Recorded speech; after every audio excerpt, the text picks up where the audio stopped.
With this small introduction, once again, Saulan, I welcome you and thank you for sparing your valuable time, especially for sharing your wisdom, knowledge, and experience to our audience. So, if you permit, let me jump to the question. And here is the first question, which has got relation with your overcoming adversity. Solin, you grew up as a Chinese woman in Australia and Mm. faced cultural challenges. Wow. How did this experience shape your passion for the diversity and the social justice? And how do you incorporate that into your coaching practice? We would love to know it. Salim, please. Right. Thank you for asking that question and acknowledging the aspect of my Chineseness. I'm very strong about my Chinese. That probably comes from my father not speaking English at home. And so we had two languages going, but my Chinese is quite not good at all. But we could say things to my dad, such as, I'm going out and we need some money. Um, and we're going to eat rice, we're going to brush our teeth, but very small everyday things that happened.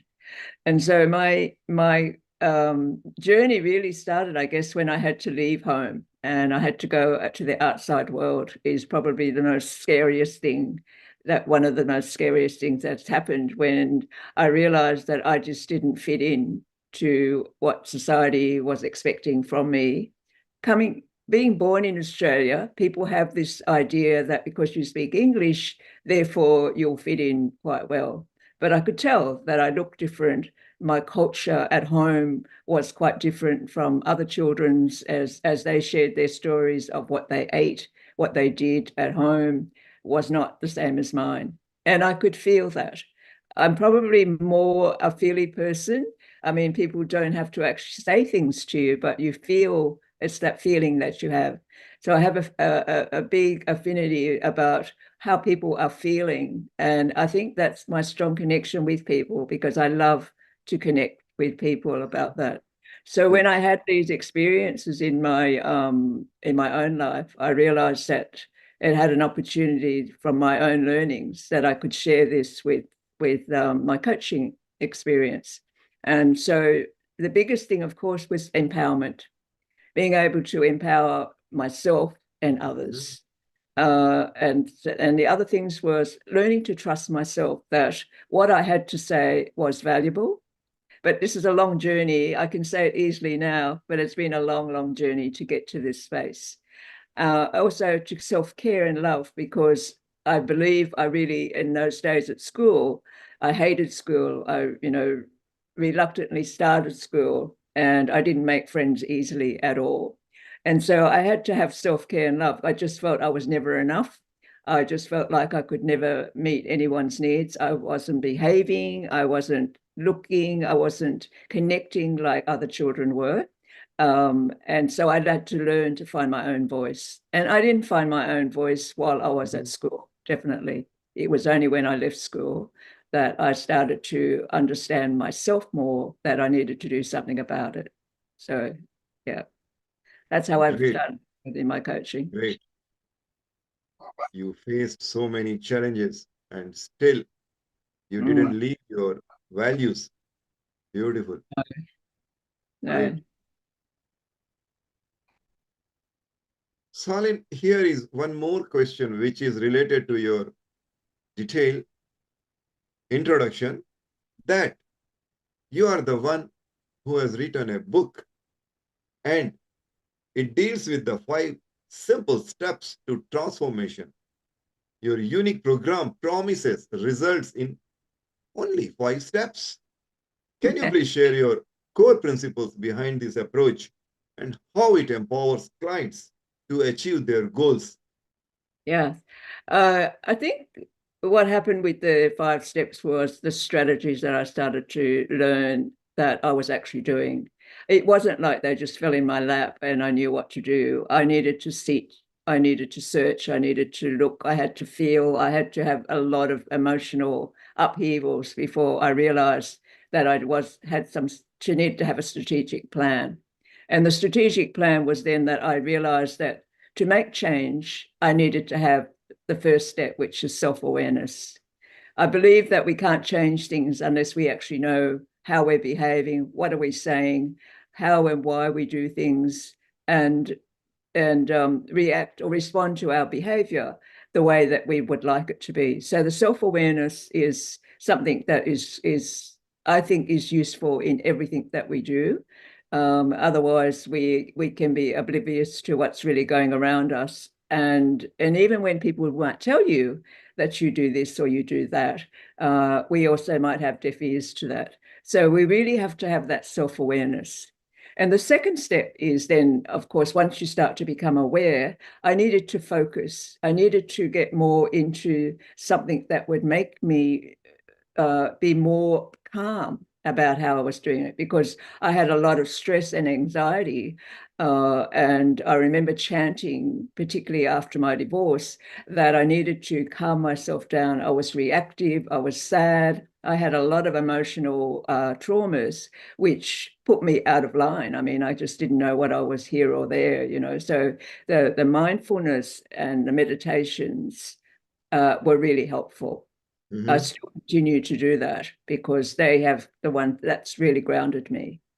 The third one, of course, is if we are mindful, then we really need to know our purpose. What is it that we are actually wanting to achieve in life, and why? What matters to me more than anything? And my values are quite strong because I had been through the journey of feeling lost, feeling not belonging, not fitting in, having stress and anxiety about doing anything, speaking up, using my voice. I found that I needed to have a real purpose.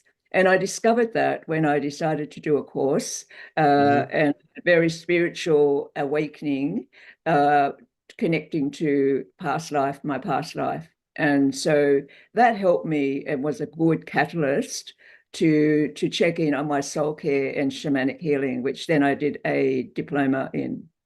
So that was quite an amazing and awesome experience of finding my purpose is to bring peace and harmony to myself and to others.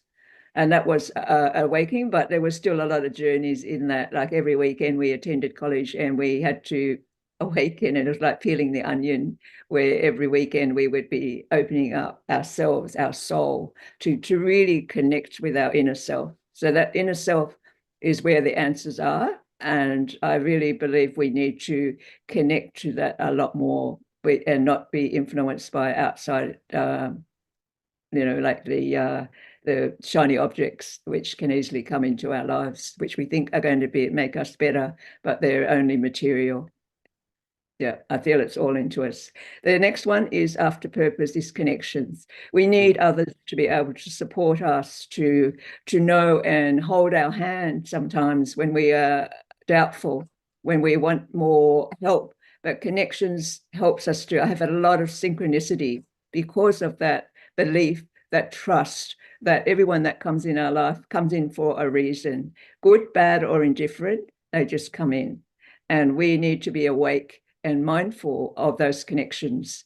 So always look for connections where they can help you to be the best version of yourself. We can have toxic relationships, and that's another thing that has awakened you as well. I believe things happen for a reason, and they might seem bad, but we need to find our voice. It's all about awakening our bodies internally for us to have these experiences. And the last one is self-care, which is often the hardest thing. We've always taught we're selfish if we do this for ourselves. But, I've learned that it's a bit like the mask when you go on an airplane. They tell us to put the mask on first because you can't save anybody else until you save yourself. So Right. we need to save ourselves, have more self-love, and then we can actually work through. Now, I say there are only 5 simple steps, they say, but there's times when we need help going through all of those, but they're quite simple, really. Yeah, we complicate our Mm-hmm. lives. We do complicate our lives. Our Good. little inner critic gets into us. Oh, Yes. I would love to learn them if you teach me. Yeah. Thank you, Dennis. Sure, sure, sure. Well, Mm. beautiful. So these are the 5 steps of transformation that you explained just now. Here is my one more question, Shalin, and Mhm. that is about your mention about the Open Heart Manifesto. Mm. Your book tackles life's doom and gloom with positivity and practical strategies. Mm. Can you please give us glimpse of your personal story and how it inspired this unique approach? Solid, Yeah. please. Yeah, sure. Um, because I left school early, I was actually really quite, I never thought I was an intellect of any kind. I was always a bit of a failure, if anything, at school. But so I felt I had these stories within me. So I started creative writing. And that more or less released me a lot of my emotions, which was very helpful. And I suggest people that journaling is a really good way of releasing from your body. I'm very concerned, and I think it's important that we are always holistic in our approach, that Mhm, physically we can be fine, but our minds aren't thinking right. We might look okay, but our emotional and our spiritual development is not together. So that's why I like to work holistically with my clients in the sense of that we look at that. And so a lot of my modalities do help with that. So that's when I started, and I had enough things on my plate to give me the opportunity to have stories to write in this book. And I then decided that because there were a lot of my life stories, that I wanted to share with others about how you could have the approach of thoughts to steer your own ideas about how you see things. And so that's why the book has at end of each chapter has those little quotes, ideas to give you some headway, because I think the way we all see our lives is quite mhm, different from I can give you advice, but I think it's important that you're coming from your inner self. That's where all our answers really are. So, mhm, after a divorce and then my having my own stories to share was having racism at school, having alopecia, having divorce, having quite challenging relationships. It all brought this book together, that it all came from my heart about how I was feeling, and I wanted people to open their hearts to themselves so that they could open it to others. So that's really why the book started. But we oh, need to have the challenges. We really need to have the courage. And I wanted to highlight that a lot in this talk because, I can tell you all the things that I've done, mhm, but the key to it is the courage of your own courage to do and start, and, taking small steps with courage. mhm. Yeah. Great. Yes, Yeah. everything has got to listen with the own courage. Oh, Yes. perfectly Courage. right. It reminds me of the Wizard of Oz, with the lion.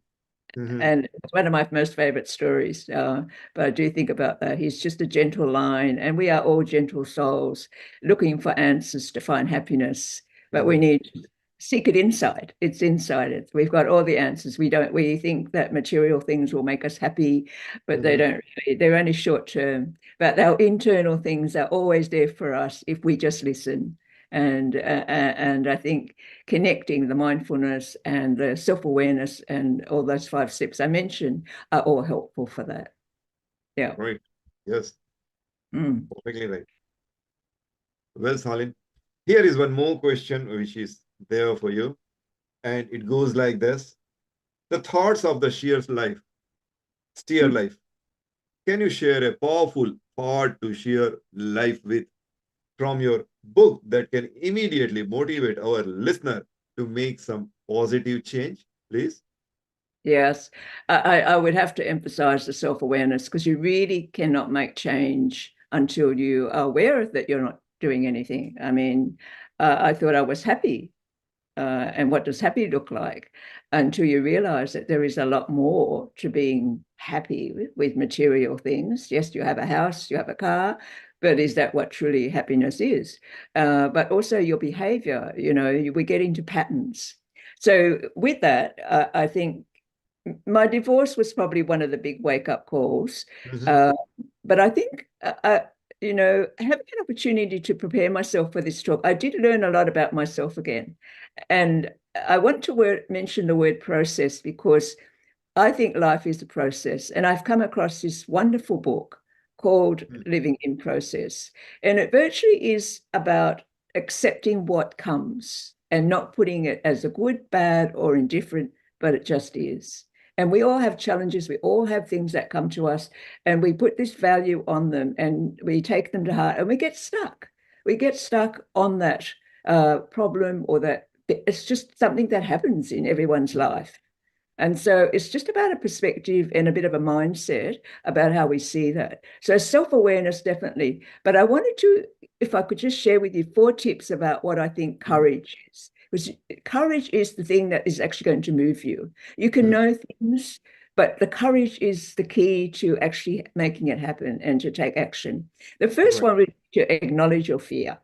Know that Mhm. you've got, because so quite often we'll say, oh, no, I'm not scared, I'm fine, but then just close the door, which I know, a lot of my clients, we have to just, we're looking out a window, but I want you to open the door. We need to be looking broader. We need to have a much better view of how life is really being. And once we get onto that fear, we actually, it is real. Yeah, I'm not saying it's not real. It's real. But we should have no shame about it because everybody has fear. And we need to learn to accept that, yes, own it, own that fear. Also confront it. Mm. Confront that you have this and it's scary, overwhelming. That's okay. We're always sort of shameful of having a fear, like we're weak. For me, I see having courage to look at your fear is Mhm. the best thing that you can do and be the best thing to make your journey easier once you start to let go. The other one would be then get comfortable about being Right. uncomfortable. It's like wearing new shoes. You know, you like these shoes, they're nice and new, but they're very uncomfortable when you first wear them. You might get a few blisters. And it's a little bit like that when you make changes to your life. It might feel uncomfortable. It's a little bit breezy. You're kind of not like in your own old comfort zone, but you need to feel that little uncomfortableness and make courage a habit. And that can Mm. be small things, very small things. It doesn't have to be huge. It can be just small. I'm going to go up and say hello to that person because I think small things. Don't overload yourself and take very small steps with the courage until you learn that. Yeah, because I had to learn the hard way. I was pushed into courage, but what I realized that you don't have to wait for crisis and chaos to happen. That we can actually make and choose our own decisions by moving ahead and being aware and having the courage to look. So I hope Right. that makes sense to, Yes, yes, yes, yes. Wonderful. Well, yeah. Salin, here I have few rapid fire questions. Please try to reply in shortest way. Yeah, sure. And here is the first question that what you would say in minimum words about the morning ritual for inspiration. And this is the most lovable question that I always ask everyone. What do you suggest? Oh, I think the morning is would be a mindfulness thing. Mhm. And it would definitely be polish from the inside Mhm. that you shine on the outside. Wow. Good, good, good. Yes. Yeah. I do practice it and I will stay now. I will more focus on it and I will practice it more seriously. Good, good, good. Yeah. Now, And Salin, will you please suggest one book that has changed your life? I would have to say it comes to my mind whenever I think of books, and I love books. If you could see my room that I'm sitting in, it's just wall-to-wall books. And how often do I read the books? Not quite often as I'd like to. However, that book that comes to mind is The Road Less Traveled by Scott Peck. And I believed I was always on a road and still do and feel alone at times, but I'm okay with feeling alone these days. I quite like it, to be honest. That the road that's less traveled, there is a lot to be learnt. But whatever I learn, I'm always happy to be sharing with others. So I know that whatever I learn will be helpful. Yeah, it's a very famous book and very powerful too. Yes. Yeah, it is a very powerful book. Colin, what is your favorite self-care practice that at least everyone should include in their life? Oh, it would have to be Qigong. Qigong is such a calming, for me, it does encompass mind, body, and spirit because, we're mindful of our movements, and also then we are moving as well. Hmm. And then if you've got music, it's again changes and brings endorphins up. So you feel good after it because your energy is shifting. There are so many Right. small things that I do every day. I Hmm. do every day because I find it flowing. It gets your bloodstream flowing, your heart Hmm. going. And if you have got the music as well, it's just Oh, connecting. Yeah. lovely, Yeah, lovely, lovely. Salin, you have undergone lots of ups and downs in your life. And definitely. out of that, what is the biggest challenge that you have overcome? Oh, it's funny because I said to you that courage is have to be the word. It would definitely be the biggest challenge I've had to come across is, having courage to take that next step, to have the confidence to say, yes, I need to change this. Oh, That is what I believe is courage. Yeah, that was the perfect. biggest challenge. Yeah. Yes, it is. Yes, yes, yes. And our listeners, who are most of them, they are the young generation. And what would be your one piece advice for our younger self? Oh, be yourself. Um, Celebrate who you are. I was so shameful about who I was because I want you to, if I was talking to my younger self, I'd be Mhm. going, you're weird, but you're a unique and limited edition. Okay, There's only you, and you'll always be only you. And so you should own that and be very proud of who you are. right. And especially in your book and in your today's talk, you have talked something which has got relation with the living authentically. So Mm. for you, what is living authentically in one or two words, if you can describe, please? Showing up as myself in my own truth. Mm-hmm. And your own truth Mm-hmm. is nobody else's. And Wow. you don't need permission. You don't Mhm. need to be allowed to say what your truth is because what your truth matters. Right, right, right. Hope that wasn't too As many words. yes, yes, yes, but it's okay. It makes sense. Perfectly right. Now, I'm would you trying to like to I'm give, trying to do my best. yes, would you like to give three unexpected things that are there in your toolbox and which you want to achieve? Yes. When you seek inside yourself, you can amaze yourself about what is actually in there. And I think again, I would say divorce or even relationships. I would say Mhm. overall relationships. I surprised myself how patient I was. Okay, good. Patience Good, good. is a virtue, uh, but it also requires you to learn how to be patient. I was the queen of patience, I believed, Mhm. because Oh, I was so surprised how good I became at it.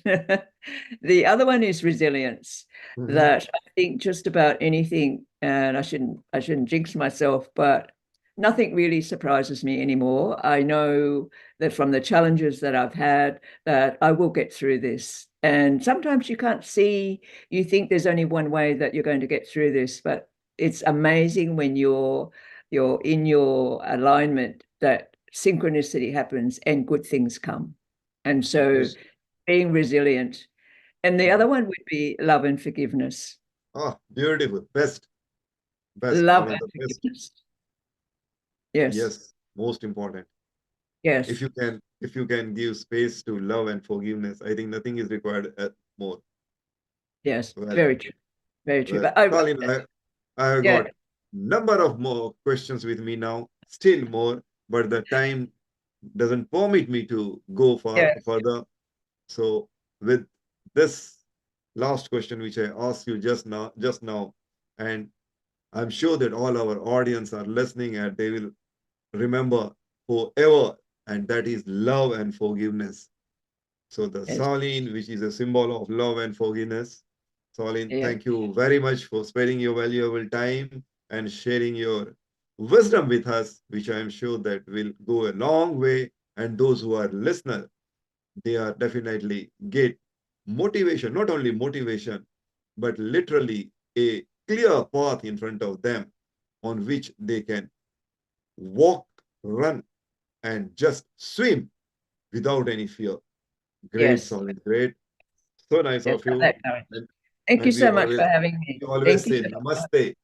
I would So just wanted to say how grateful I am and a gratitude hug to the whole team. But stay connected with your mind, body, and spirit to your inner self and polish mhm, from the inside so that you can shine on the outside. Thank sure, you so sure, much sure. for having me.